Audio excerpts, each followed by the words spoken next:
Welcome to the MoKan Sports Report, our 4,081st attempt at a podcast. Back with the original crew today, Joe and I. We have a long history in podcasting. That's actually how we became friends, kind of in the first place. So Yeah, it's essentially. great to be back. Today, we're just going to kind of go over some basic stuff. Consider this like the syllabus class for what this show is going to look like over the next few months in the winter and even further into the spring. The goal is to continue this throughout the winter and the spring and just have this be our kind of marquee daily wraparound. Keeps us on our toes, keeps you guys on your toes. I think we can create some really good content this way. One thing that before I throw it to you, Joe, that I want Sure. to be understood is that this is an immediate reaction. Yeah. Like there's a chance, obviously you and I and the rest of the crew, Zach, Riley, Tyler, we're going to try to get to the best game that week. We're not going to miss a Shawnee Yeah. Mission West Oak Park or I think Webster Groves and Tolton play in A December. Heights Northwest or something like that. We're not going to miss a game like that. But Yeah. there are going to be games where, the number 21 team is going to get beat on a Monday night, and we're not going to have somebody there, and we still have Yeah. to kind of give you an immediate reaction. Uh, so we are not benefiting with the hindsight that maybe we even have when this episode comes out. We will obviously post corrections if we're just wrong, which I hope that Sure. we're not. But we can't be at all 110 games in Missouri on December 5th. But we're going to try our I best. wish. Yeah, it would be great. It would be awesome if we could ESPN 110 games at once. But we'll try to get as much as we can by the time that these episodes come out. 8 o'clock every morning, wherever you get your podcasts. Yeah, Joe. Yeah, this will be kind of a place, like Brennen was saying, that you can get your podcast information. This will kind of be the premise or rationale behind our picks for the year, our rankings, either for teams or players, kind of give you some of our input on the games day to day, week to week, etc. Um, the biggest thing I think is it also gives you kind of sneak peek at player of the year, all-star games, but it also should be known, however, that we can't encompass the entire decision-making process. There's going to be other people in play. There's going to be a time process with that. So it'll take it day to day, but yeah. I think, like I said, the most important part for us is we want it to kind of be clear what we're doing, like the ideas that are happening behind the scenes that then turn into that content. Like I think one of the Yeah. things in the preseason that we haven't done super well is when we release these rankings, player and team rankings, and you don't really get a guide for the rationale like you would during the season. Like when a team's 13-1, you can justify just with the record putting them up there. But there's some picks that you have to make in the preseason based off teams that, as we'll talk about, teams that we think kind of stay in that same food category or Sure. move Yeah. down. We don't benefit from knowing maybe all of the transfers that happen. Or the players lost, stuff like that. Yeah, or guys like obviously we the guys who had really big summers, that put up 20 a night Yeah. throughout the summer. Those guys we know, but there's probably a guy who had a compelling summer and is gonna carry it really well into school ball. That maybe we overlooked in that process. That's Yeah. Or they had a quiet summer, so we have no idea until he pops. yeah. Yeah. And so this kind of gives us an opportunity to get to those things. So this episode will kind of touch on some of those big glaring things that you think were mistakes about the team rankings. We'll talk about more player-oriented ranking stuff tomorrow with me and Zach. And then we're going to get into Wichita, where you'll see Joe throughout the year. Lots of good Wichita teams this year. They actually are second in either state in terms of teams ranked. They actually outpace Kansas If you City, count the greater Wichita area. Yeah. the greater Wichita area, including Yeah. even further into Western Kansas. They've Yeah. got 10, almost 15 ranked teams this year. They're That's good. not to say that some of that top end talent doesn't still sit on the Kansas City side, but Wichita, I mean, I feel like Heights is never not good. Northwest will be good. They have great coaches, and I mean their school's large. Like if you were to look at like an East, you could say it's kind of like the size of like a Plattsburgh. You look at Heights, and they're miles away, and it's the size of Liberty. I mean, they're just not. There's so many kids that go there. So Yeah, and I mean, like I think that the credit for really, really good coaching sits more in Kansas City for some odd reason. I can't even, there's not something that I can really even point. EKL, yeah. I mean, Yeah. they're. But I you, think, I mean, look at even first example that comes to my mind is Capen. Like you look at Capen and yeah. Steve Eck has been there for over a dozen years now. He's got 1,100 wins in his career, and that's split between high school and the junior college rank. He has 7 high school state championships and two, Including last year. Yeah. yeah, and 2 JUCO national championships. Yeah. So, and that's one thing that like we can't really encompass in the rankings is that even if on paper, Capen is going to be lesser of a team than they were last year, you still have to Which rank. they will be, because I mean they lost so many guys, but they're still going to be a good team. Yeah. Yeah. Yeah. And I mean, and we'll touch on Capen especially. Exactly. I'm actually In a really interested second. to talk about Capen. Yeah. But first thing we're going to talk about is there were 3, and all 3 are in Kansas City now that I look about it. 3 places where you guys thought we missed on the top 25, and we'll talk Rockhurst first. Rockhurst, I think, really sits in this weird category. Every year, Rockhurst sits in this category. Yeah. And that's with all sports, but basketball especially. Every year they sit in this category. I think football, they've escaped it. But every year I think they sit in this category where they are good, very good even. You put them in this upper echelon of teams, but you go, they beat everybody they're supposed to, and nobody that's better than them. I think last year when you look at their team, they went 20-8 last year. The concern isn't what they bring back. They bring back the vast majority of that team. I think 4 or 5 almost they bring back. They're going to be good. They're going to probably be a 20-game winning team. That's Also, looking at their schedule. I don't think until the postseason they had more than 2 wins that I was outright impressed by.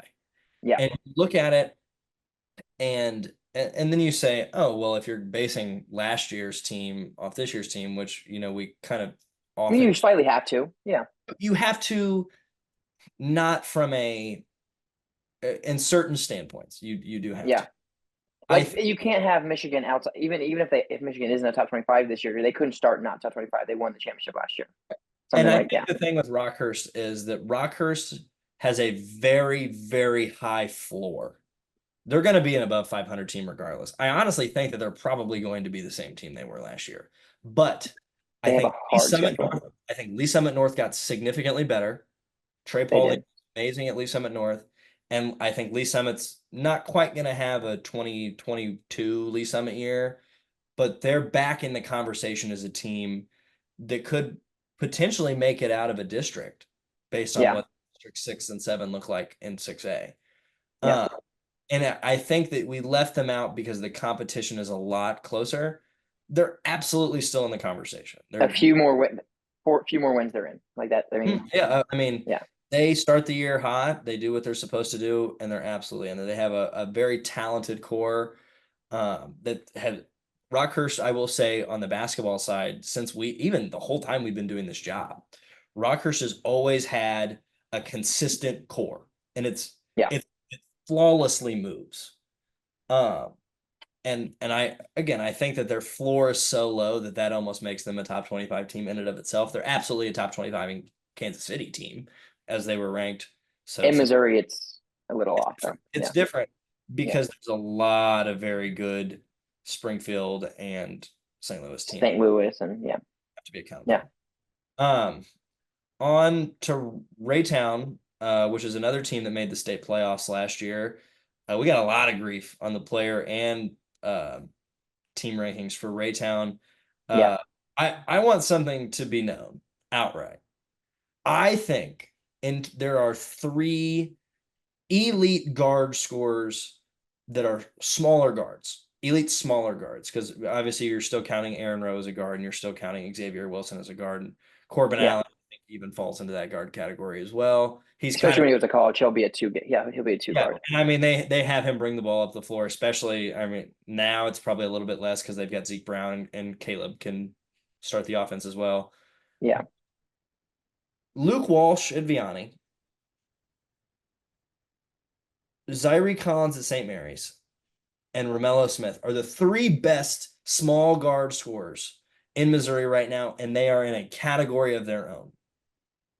Hmm. Zyrie and Romello are almost the same player to me. Like they're different, obviously. I Yeah. like Romello from the outside a lot more, but they both have this sneaky athleticism to them. There's actually a thing that I have to record after this for another piece of content for tomorrow that, I mean, just watching those two, Larry and Romello play for Raytown, like they're one of the best duos in Kansas City in quite a while. Like, and they're incredibly underrated because they come out of Raytown. I mean, they're a must-see TV 30 games a year, nearly. Like they played the game that I'm breaking down is they played Green Valley, Yeah. and Mello didn't have a great game. He still had 20 points. Yeah. But Larry, it seemed like every time that they needed a bucket, Larry got into the mid post and hit a floater. It was like clockwork. Every single possession that they needed a bucket, he was going to get them one and he was going to get it in the same way. I can't even fathom how upsetting that would have been for Andy Herbert and Grand Valley just to be like, we can't, there's nothing we can do. They're contested looks. It Yeah. wasn't even though they were wide open looks in the paint. They have some interesting losses last year, and I think their team is a little top heavy. Uh, but if they play with the same scrappiness they had last year on defense, especially, they weren't the biggest team, but they had quick hands. They got in passing lanes. They were physical underneath. They did everything that you have to do as a small team Yeah. to really be successful. Um, so I'm interested to see if they can do that again. Um, they have some youth, especially when it comes to guys that have limited varsity experience. But I think, we kind of saw with Central last year, Romello and Larry could win this team 20 games pretty much on their own. But Yeah. I think, and that's not to say they don't have any supporting cast. Like last year, they had guys who stepped up and came to the plate when they needed them, that hit open threes off kickouts, that were good against zone, which I think teams will play quite a bit of zone against Raytown unless Romello's having a good night from three. I just think that they very well could be the same team as last year. Yeah. And if they are, then I will gladly say that my pick outside of the top 25 was wrong. So now we'll fully flip this transition to Kansas. I'll talk about one Kansas City team, and then we'll get into Wichita. That's when Joe will really take over, and I'll just ask some fill-in questions. Olathe West. Oh, they're ranked pretty high. I think we have them in the top 15 in Kansas and in Kansas City. They're kind of a prime example that you don't have to have a bunch of top ranked prospects to be in that conversation. You don't have to have a Yeah. bunch of guys that are going to go play Division I basketball to be a good team. We've seen it a bunch on the Missouri side in Kansas City. It's kind of a common trope at this point. Like even last year's Olathe West team, like or 2 years ago, Two even. years ago it was late the North. I mean, I mean, they had Olathe one North. guy I think that went to go play There, JUCO, but And I mean, you can. uh, I think that they have a good young core, which is always good. They've had a good young core. They just have a factory over there, it seems like. Very good. The Brady Collar and Sharon Woodbury are very good players. Very, very good players. yeah. Brady Collar probably should be ranked when it comes to that. Sharon Woodbury, I think, is in the conversation as well. What those guys can do with the true keys to the offense and how well they're able to take over in Sunflower League games, I think is what makes them interesting. I think they have enough high-end talent, good enough coaching, and a good enough young core to where they could be a disruptor in the Sunflower League. Now, you say that with the understanding that the team that is probably going to win the Sunflower League is Shawnee Mission Northwest. They've won Yeah. 25 plus They games. aren't going to lose a game this year, I don't think. I think Might be bold. I think they play a tough enough schedule where they So they could. could drop one. Sure. But we saw it last year. We said the same thing. Like they play a tough enough schedule. They played a tough enough schedule last year where I thought they were going to be like an 18-5 kind of team, and they were Yeah. not. They were I mean, they were dominating. young too. I mean, Yeah, they were. they brought back everyone but one kid basically. Like, Yeah, I mean, and they are it. I think they're probably the best team that I can think of since maybe the Christian Brown, Blue Valley Northwest teams. I think if you really want to get into it, they're one of the best teams since the I think it was 2013 Wichita Heights team like that, and that's stretching it pretty far back. Like I Yeah, think they're they're impressive, but as we get into Wichita and we go down the line here, I think there's a chase pack. yeah. Yeah, so we'll start with Heights. I would. So Wichita Heights is ranked second in Kansas, right behind Shawnee Mission Northwest. That could be a repeat, honestly. Um, I don't think they're actually my pick from Wichita, but I'll keep that until later. But Heights is still Heights. I mean, their coaches are excellent. They're bringing back multiple seniors. Wilkins almost averaging a double double last year.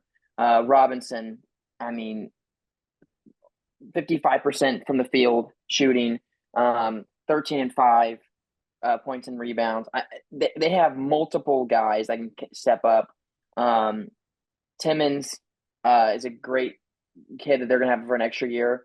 They have so many coaches. I mean, if you go to those games, they have like 6 assistant coaches. They have an intern, a volunteer. I mean, they have so many guys on the bench. But Heights is going to be a great team. They have a hard schedule. They play Capen twice. They play Northwest twice. Play Derby once. They might have a loss or two going into the district playoff teams, but they're really not going to have much trouble. If they can make it out of Wichita, they're probably going to make it to the state championship game.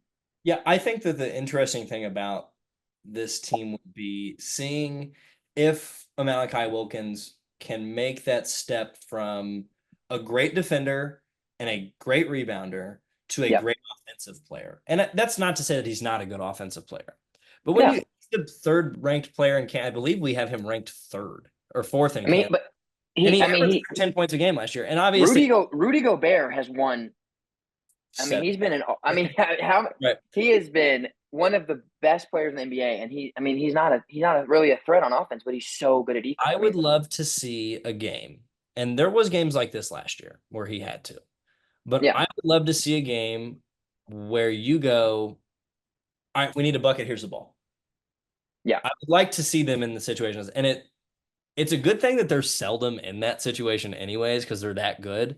But yeah, Wilkins and Chase Robinson are not flashy outside shooters. I mean, Avon Mbule is a good shooter, but they don't have they're not playing small ball, Golden State Warrior basketball. And that's not to say that they need to, yeah. but it's going to be interesting if they find themselves in a playoff situation where you go, all right, well, we need to get a three off here, and we've got 2 seconds. Who's the ball going to go to? Because I don't really think Wilkins and Robinson are like your necessary first options. I think the ball would go to Robinson in that case. Yep.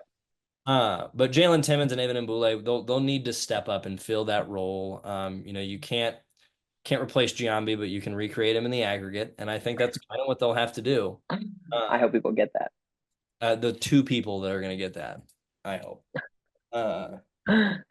Yeah, Yeah, I mean, they're going to be I'm great. really interested about which team on this list is your Kansas pick now. That's where Um, we can flip flop a little bit. yeah. I'll tell So you, I'm I gonna have I'm a gonna sleeper. I'll go next into Capen, which I mean I live very close to Capen. I went to almost a dozen of their games last year, probably. Um, they lost, if not the best, the third best player. I mean, Will Thingville. I think you could put him 1, 2, or 3. The kid at Piper, the kid at Heights, or Will. I mean, those were. I mean, those are probably the top 3 kids last year, senior wise, Absolutely. in Kansas. I mean, I don't know. There's some kids at Shawnee Mission Northwest, but they were all juniors. The 6 foot. I also think that What's his name? What's his name? Shawnee Mission Northwest. Stephen Taylor. Yeah, yeah. I think I mean, that there's some great kids, but losing Will going to KU is going to hurt them. But still, they won state last year.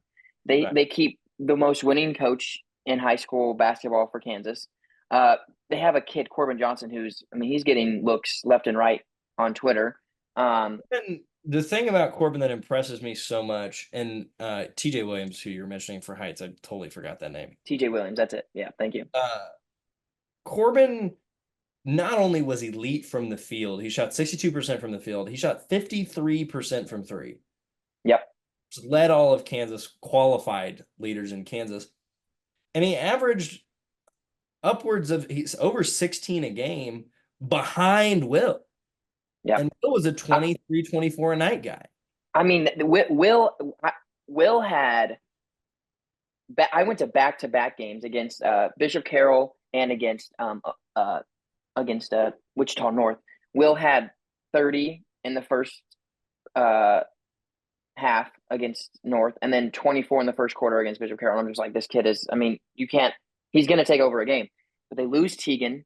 They lose. I believe it's Max, their point guard last year. So Corbin's really going to have to step up. I mean, they have a few guys that a few juniors from last year. They have a few sophomores from last year. I think the thing that will help them a little bit is Bishop Carroll lost some dudes, so those will be a little bit easier for them to play. Their schedule's a little bit easier. Again, Piper in Class 5 lost their stars, so it could be a little bit easier on the road. Piper is still going to be very good. Piper is still very good. Yes. Piper, although they lost Devin Kerr, I do think that they have a chance to quote unquote recreate him in the aggregate with what they still have. Piper could win Class 5. I think it is a couple horse race. I think Highland Park probably has the best shot this year. I think this is their year. I think they're very good. I thought they were very good last year too. They're always very good. They are, yeah. I would say, the most underratedly consistent team in 5A. There's a bunch of, I will say the thing about Kansas that I think is a trope that we don't talk about often is there are teams that they might not win state every year, but they're going to win 15 games every year. Well, yeah, I mean, yeah, when you have Steve Eck as your quarterback, as your head coach, you're gonna there's gonna win so far. You can it's gonna stay within a certain margin. Yeah. I think that's the dangerous thing about them is that they have a very high ceiling and a somewhat very low floor. Yeah. Like they very well could be like an 11-11 team, and they could very well go 20-3, and it's going to be one of those. It just depends on how well they play in those big conference games, or not even conference games, but I guess they are conference games. Yeah, they are conference games. It's going to be Northwest and Heights. Those are the four. If they lose, I could see them going 19-4, and their 4 losses are both to Heights, both to Northwest. That's still a great year. Both those teams are 6A. You don't have to touch them in the playoffs. So not worried about it. The next team we'll talk about is Northwest, and I don't know if this is not smart. This isn't smart. They don't. I mean, they're my pick for Wichita, and it's not smart at all. Wilkins is 6'8" for Heights, and I think the biggest player on Northwest might be 6'3". I mean, honestly, maybe 6'4". Like they don't have much height, but Eli Benning, is one of the best guards. I mean, outside of Kansas City, I mean, he might honestly be the best guard in Wichita. It's him and Corbin are going to be so fun to watch. A game with Eli versus Corbin, head to head. I mean, they're going to be electric. They're going to be really electric. Eli is I would argue probably the best playmaker in Kansas, especially if you're just going to look at playmaking statistics from last year. I mean, he was upwards of this guy in Kansas with a decently low or decently good assist to turnover ratio.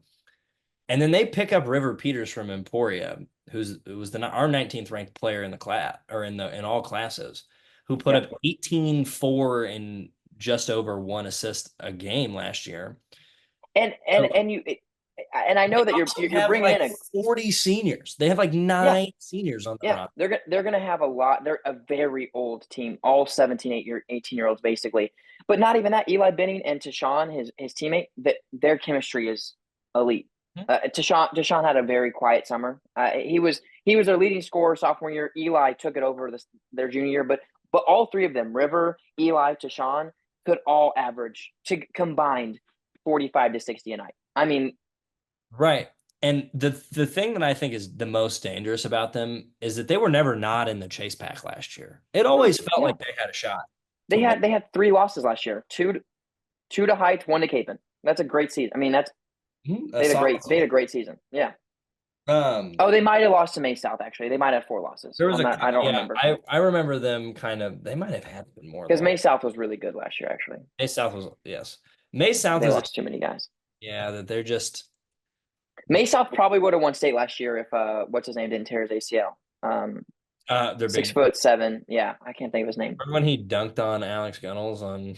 That was insane. Yeah, Oh, that kid. I swear that kid was so that kid. That I was when he did that his junior year. I was like, is this kid gonna graduate? He just did that to a grown man, and then he came back the they next year and did the same also, thing. I remember that Wichita Northwest had two really sketchy losses last year. They lost to Southeast and West, Yep. and those were just two really out of character games for them. And then they lost to Mill Valley in the third place game at state. I'm Uh, pretty sure Kate's. I'm pretty sure Kate's was. Are you yeah, talking about this is Northwest? Or are you Wichita talking about? Northwest. Yeah, this is Northwest. Okay, you're talking Northwest. Yeah. Yeah. Sometimes if Eli or Tashawn weren't hot, you're just not gonna. I mean, you're not. That's what is dangerous about running, especially with like an old when Avion and what's his name? Gosh dang it, he plays for Park. No, he might have transferred out of Parkville South. Zaire Ragsdale. Zaire Ragzone, they were on the same team and they're on the court at the same time. And you're like, you got Alex Gunnels, who's just going to pass to right assists, and then and and they're not hitting. If Avion's not hitting, it's just you're probably not going to win that game when you're relying on a guy to have 15 a night or more, and he has 12% from the field. Kind of, yeah, 1 for 9 in the first quarter. Like, oh, yeah. great. But next, is Andover. I don't think anyone. I mean, their schedule's not very hard. To be honest, Derby isn't as good as they used to be. May South isn't as good as they used to be. I Andover Central's not as good as they used to be. I think I watching Derby play this summer, I think that they could just have a random. Do you remember Shawnee Michiganese like They could be. they I went will not. 11 Okay. and 10 in the regular season and went to the state final four. Like Yeah. that's what this Derby team reminds me of. Jacko Welling's their best player, and he was a sub 10 points per game guy. I mean, I think that he'll have a better year. I think he'll be up around 15, 16 points a night. Yeah. And I think they have a young lineup that Coach Flory will play well. They're well coached. They play a gazillion guys. They had like 19, 17 or 18 guys, 17 guys that played varsity minutes last year. Yeah. And I'm not saying they have a great coach.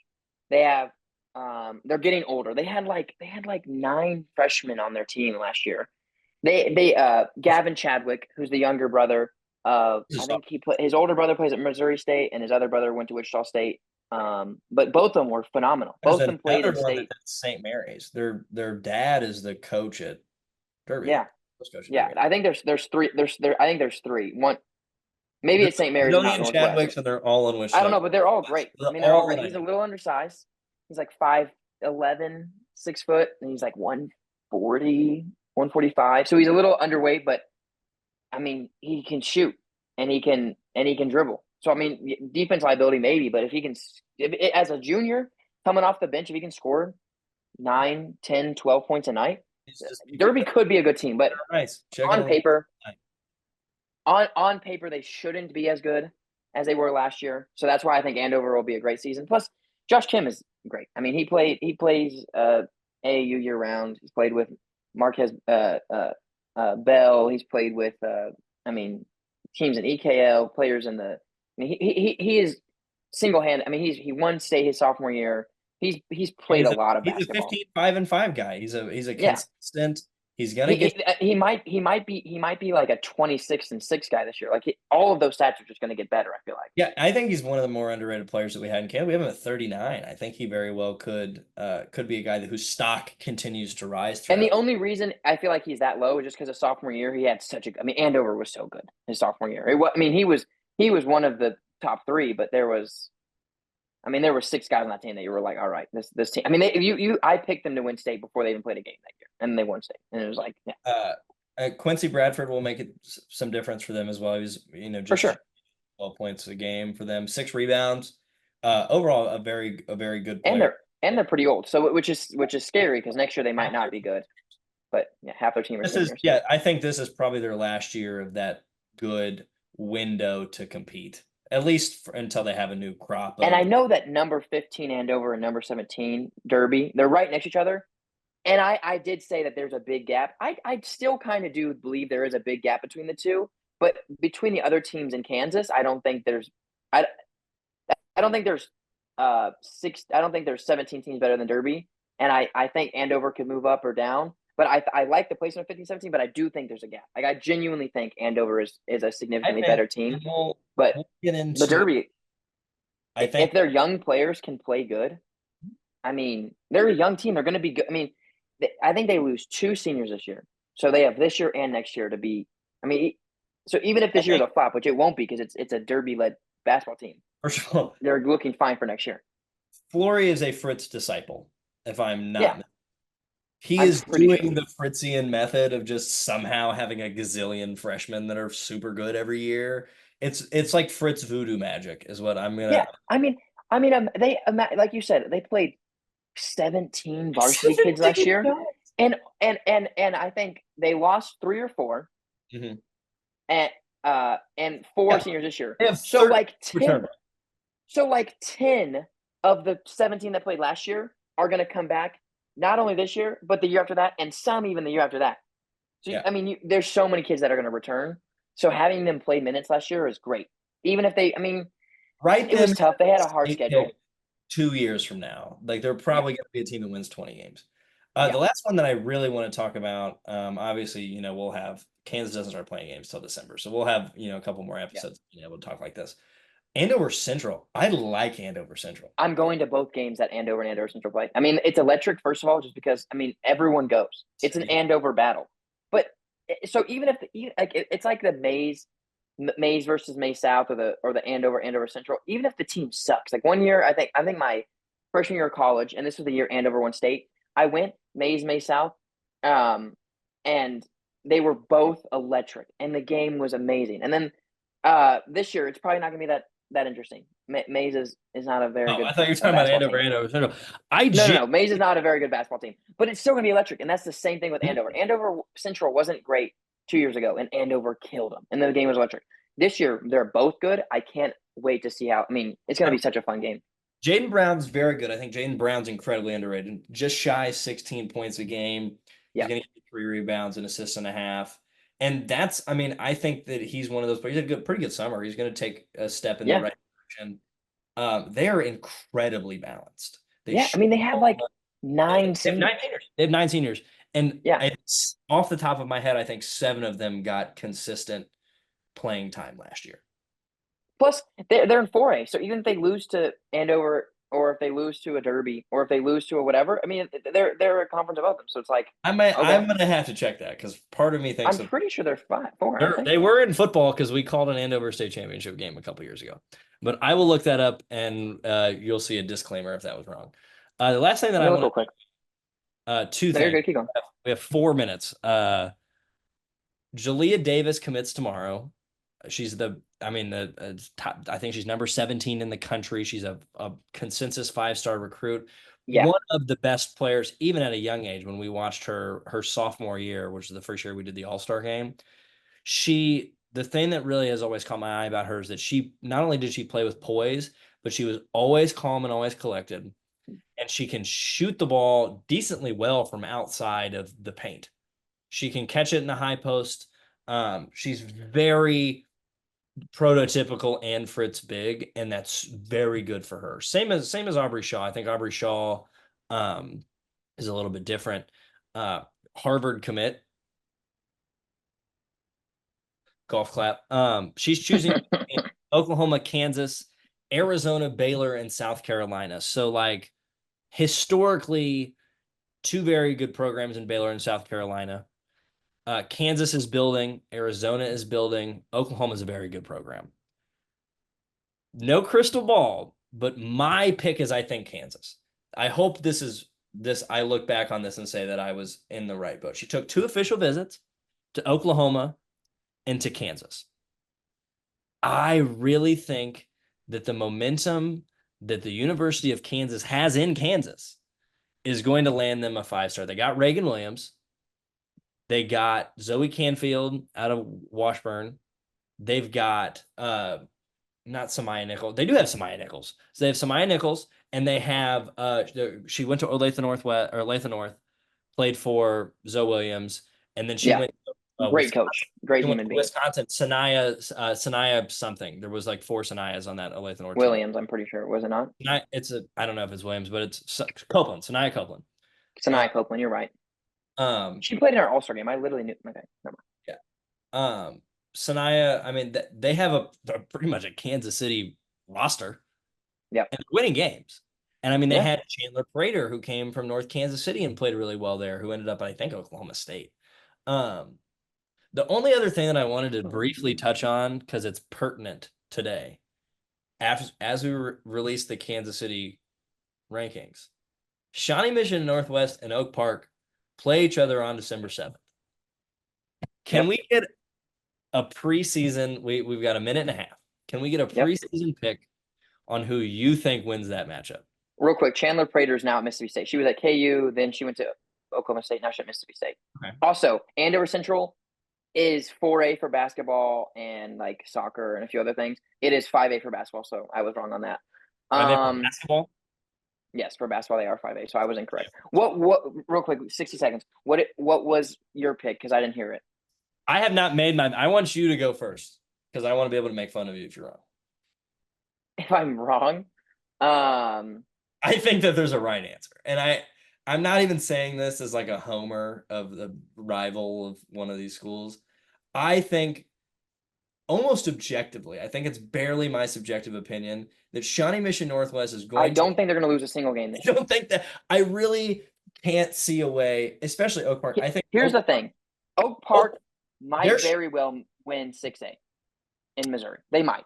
I think that the only reason they won't, and I'm going to get into this with Zach tomorrow, they don't really have a big.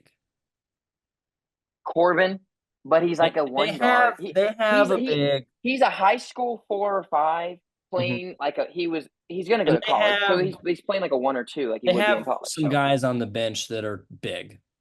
But they don't have somebody that can guard Ethan Taylor for. But they also sometimes you don't have to have a big roster. I mean, you could run 5 guards, and as long as they're shooting, Zeke Mayo, Corbin Allen, Caleb. I mean, as long as they're shooting, I don't think they will can really beat Chaminade. Head-to-head, Chaminade is going to be tough.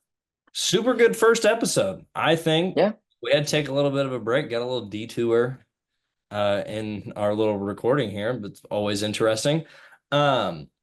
No, what I'm excited about the future of this show. I'm excited about this winter season. I want to talk. The last thing that I want to say is we got a text yesterday that I think I just kind of needed to hear. That somebody asked. We get the text every once in a while from people who were our good friends in Kansas City that we're not engaged with anymore. That are like, hey man, like you guys, got started here. And sometimes it feels like you guys don't do a great job in Kansas City. And although I want to be headstrong and say that I think that we're doing a great job all the time, I think that is objectively incorrect.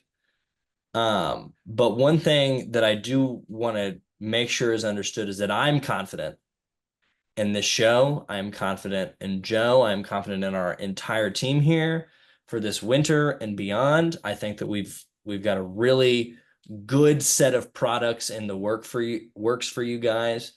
And I'm really excited to, kind of be what we were when we first got into this and make sure that, you guys as the players and the fans and the families, that you guys are at the forefront of what we're producing. We're doing this for you. I love the discourse.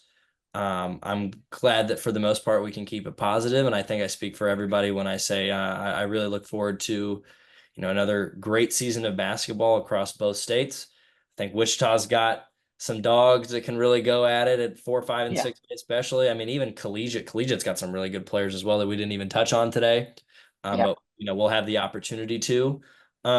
We are in this to tell stories, and I hope that we can do our due diligence and do a good job of that this winter. And I think this will help us just be better, updates on games, scores faster. These videos may be a little bit quicker going down the stretch, where it's just this game, highlights, move on, This is highlights, going to game, be move the on. But longest. This yeah, these first 2 weeks are going to be pretty long. Once it gets into December, expect 20 minutes a day, games of the day. 10 games, Mm-hmm. 2 minutes a game or something like We're that. gonna Yeah. knock them all out. We're gonna have interviews from the games that we're at. I'm in Columbia. Joe's in Wichita. I'll be in St. Louis quite a bit, looking at my game Got schedule. kids in Columbia, Republic, We've got Nick's, kids all down sorts of stuff. south. We've got folks in obviously our folks in Kansas City. Um, but I'm really confident about our product this year, and I'm excited to get started with the boys. Let's get it. Yeah, let's get it. Episode 1 in the books. We'll see you tomorrow, the 19th, at 8 o'clock in the morning. Until then, Brennen and Joe,